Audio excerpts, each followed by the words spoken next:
Hi everyone, welcome to my new / only YouTube channel. I know I've been meaning to set this up for maybe 2 years now. I was kind of waiting for like a good time, but I figured that's never ever going to come around for anything. So I've just set it up now. So to introduce myself, for those of you who don't know me, my name is Flora. I am a food and fitness blogger. I've been blogging for 6 years now. On my Instagram, and then I have a WordPress blog as well, and I started Twitter, though I still don't really know what that's about. I do loads of sports and I'm really into cooking as well.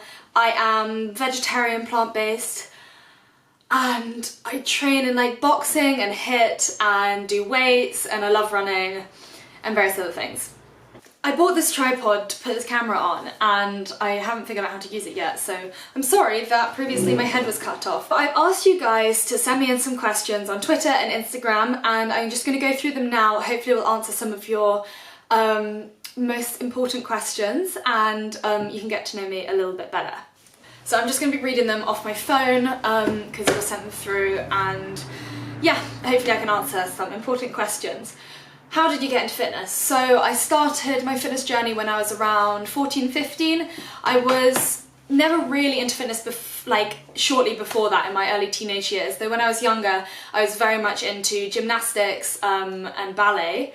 I got quite good at gymnastics, competed sort of nationally, but then quit because I just was getting on with like being a teenager and stuff. I then got into squash when I was 15 and became quite good at it, which also coincided with a lot of like healthy eating, though now I realise that was probably unhealthily healthy. Got into squash, got into horse riding, did a lot of running.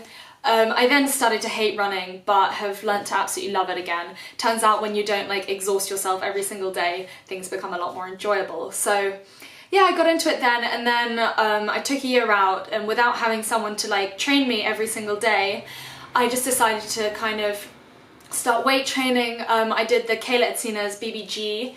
I did the first one twice and the second one once. It kind of leaned me all up everywhere, and I actually really enjoyed it. I know there have been some mixed reviews, but I thought it was really great until I got bored of it like 36 weeks later. So, next question. How do I stay motivated?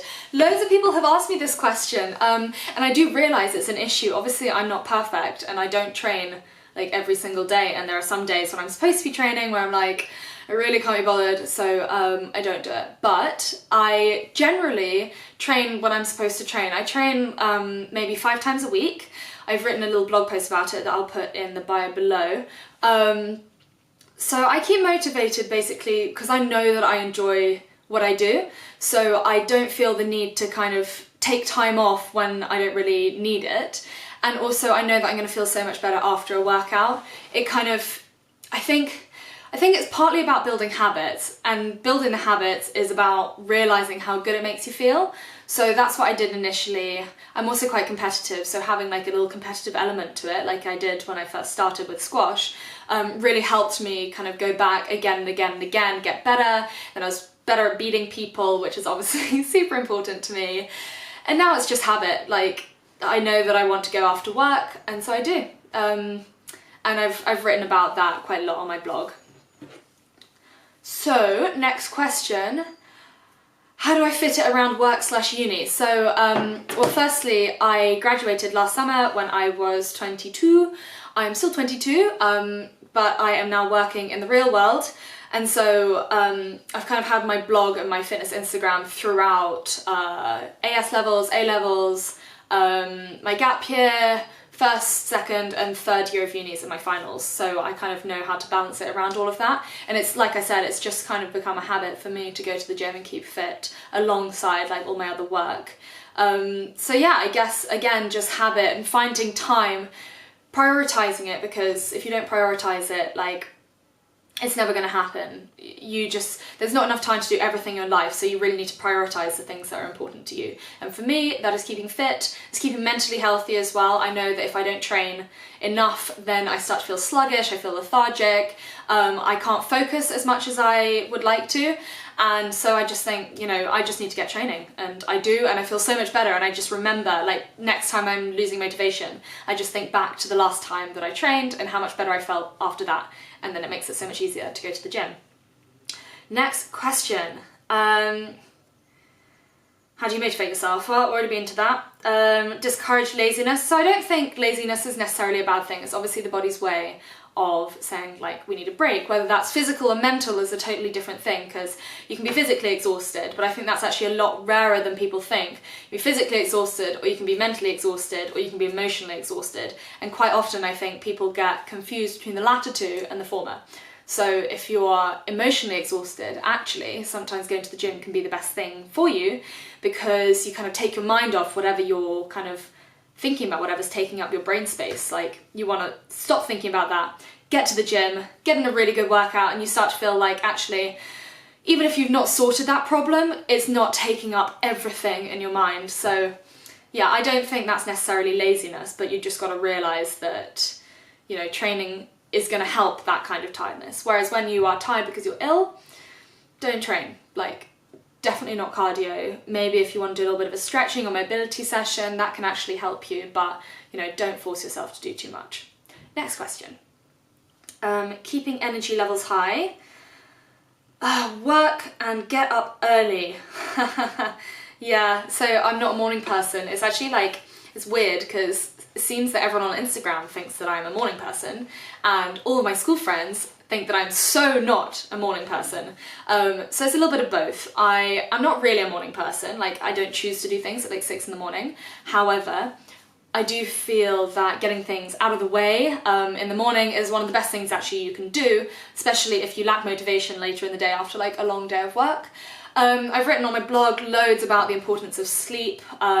I take my sleep very seriously. I go to bed at about 10 p.m, I'm asleep by 10:30, I wake up at 6:45, 7, and sometimes I train at like 7:45 in the morning, which is ideal for me. I think it's just about, again, like when we get really busy, we tend to just think of our sleep as kind of disposable, like, oh, I'll just fit in an extra hour work just before bed, you know, go to bed at midnight, whatever. And actually, we can't really function properly when we don't have enough sleep. But the problem is, the less sleep you get, the less well you can assess your lack of sleep. So you think you feel fine, like maybe a little bit tired, but actually your judgment is so impaired by the lack of sleep that you don't realise actually how bad you're doing. So get sleep. I mean, that's my main advice. Like, don't think of it as disposable. Sleep is not disposable. Sleep is how your body like recovers from everything, including like mental fatigue and physical fatigue. So get some sleep. It kind of sorts everything. Next question. How come you have been pescatarian since you were 4? I am very impressed by your knowledge of my diet since I was 4. Slightly creeped out, but never mind. Yes, so I became pescatarian when I was 4. Pescatarian is where you are kind of vegetarian but you eat fish, so no red meat, no birds, whatever. I've always hated the taste of meat. It makes it really easy for me to be pescatarian. I've always loved the taste of fish though, so I kind of cut out red meat and chicken when I was 4. Not on purpose, I just would like chew it and then spit it back out again. It was kind of not something that I liked. And then when I became older, I kind of realised how it was made. I didn't really want to be a part of that. I've always been an animal lover, and I was like, that's not great. And then I studied biology at uni, and we studied environmental biology and marine biology as well. And at that point I realised kind of like the impact that it's having on the world. And then when I studied marine biology and like fisheries and sustainable fishery, I kind of realised that like it's an oxymoron. Like, you can't be sustainable and eat fish. So I was like, fuck, I have to give up fish as well. Like, once you know the facts, it's really difficult to ignore all of that. So I kind of, whatever, I cut out fish, thought that would be fine. And then I thought actually keeping cows is really bad for the environment as well. So I was like, well, I better cut out dairy. And then I was like, well, I'm basically vegan, so whatever. I'm now kind of plant-based. So I try to eat all plants and nuts and seeds, whatever. But I do occasionally have dairy if it's in, you know, a small amount in something. Basically, I don't buy non-vegan things. When I have the option, I will always eat vegan. I just prefer it. Like, my body feels so much better vegan. Obviously, it will differ from person to person.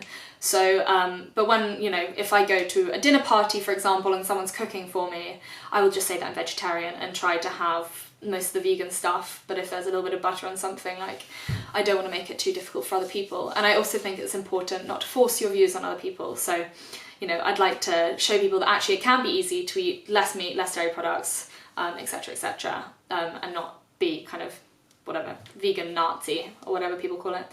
Were your sisters pescatarian too? No, so I was the only person who had strange dietary requirements from a young age. So I got 3 sisters, there are 4 of us in total. I'm the second one. I've got an older sister who's 2 years older than me, a younger sister who's 2 years younger than me, and the youngest sister who's 5 years younger than me.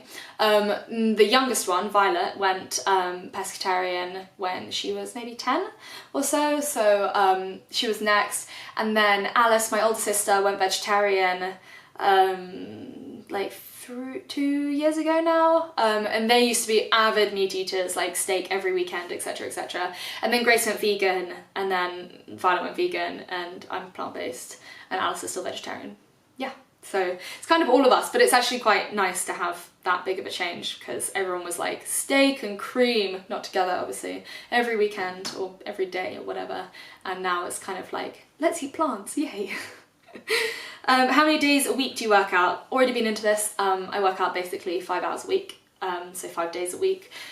If I feel energetic, I might fit in an extra one. If I'm feeling tired or I'm too busy, I don't fuss too much, I just cut it out. Yay, so happy that you are starting a YouTube channel. Thank you. It's been long enough.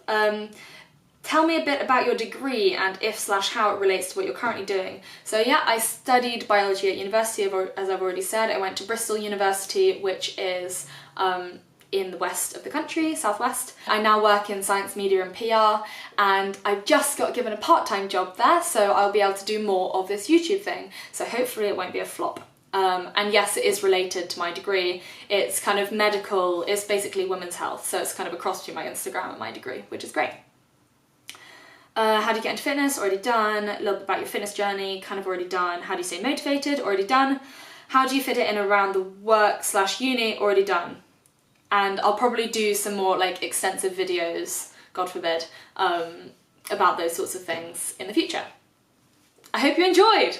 Thank you very much, and subscribe, obviously. What other things do people say? Oh yeah, find me on Instagram, Food Fitness Flora. Find me on Twitter, F_F_Flora. Find me on my blog, foodfitnessflora.blog.